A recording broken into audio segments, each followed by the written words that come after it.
today's DIY project, I'm replacing the old deadbolt and doorknob with a new one. Let's get started by removing the deadbolt latch. Grab a Phillips screwdriver and twist counterclockwise to remove the two screws. On this old one, there's a mounting plate that needs to be removed and is held in place with these two screws. With the two Phillips screws removed, now we can remove the exterior cylinder assembly. My door is not carved out with a faceplate, so I have to remove it from the deadbolt latch. Grab a flathead screwdriver and give it a twist to remove the faceplate. With the faceplate split, slide the other half off. Before removing the deadbolt latch, compare the latch backset to make sure the hole in the latch that the spindle goes through lines up. The deadbolt latch has an adjustment depending on the backset length, and you just give it a twist like this. With the correct backset determined, time to remove the old deadbolt latch.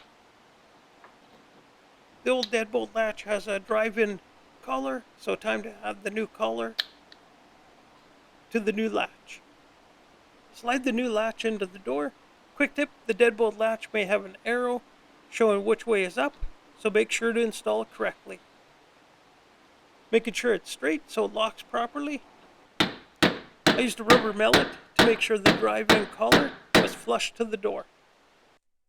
Time to grab the new exterior cylinder assembly and insert the spindle through the hole in the deadbolt latch. Grab one of the new mounting bolts and make sure the exterior cylinder assembly is aligned correctly. Alright, with the alignment checked, grab the deadbolt thumb assembly and slide into place. Quick tip, I used one of the mounting bolts to help guide into place. Okay, time to tighten the deadbolt mounting bolt, so grab your Phillips screwdriver.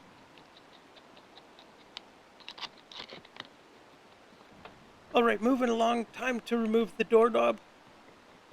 Same as the deadbolt, remove the two screws on the inside knob and remove the old doorknob.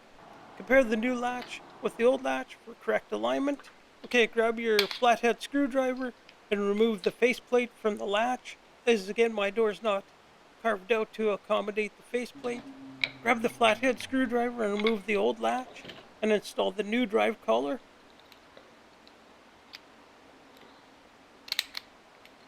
Insert the new latch into the door, making sure it's straight up and down and the angled edge of the latch bolt faces outside. Alright, time to grab the outside lever assembly. If you need to change the direction of the handle, you insert a pin into this hole. The direction of my handle is facing the correct direction, so on to the install. Alright, grab the inside handle and Phillips screwdriver and tighten the mounting screws. On to the final step and install the straight plate. First, remove the two Phillips screws holding the old plate in place. Quick note, I kept the old strike plate for the deadbolt, so only changing this one for the lever assembly. Install the new striker plate by tightening two Phillips screws here. Time to check, see if everything works and locks correctly. And this DIY project turned out great. Hope you found this video helpful. Please leave a comment and subscribe.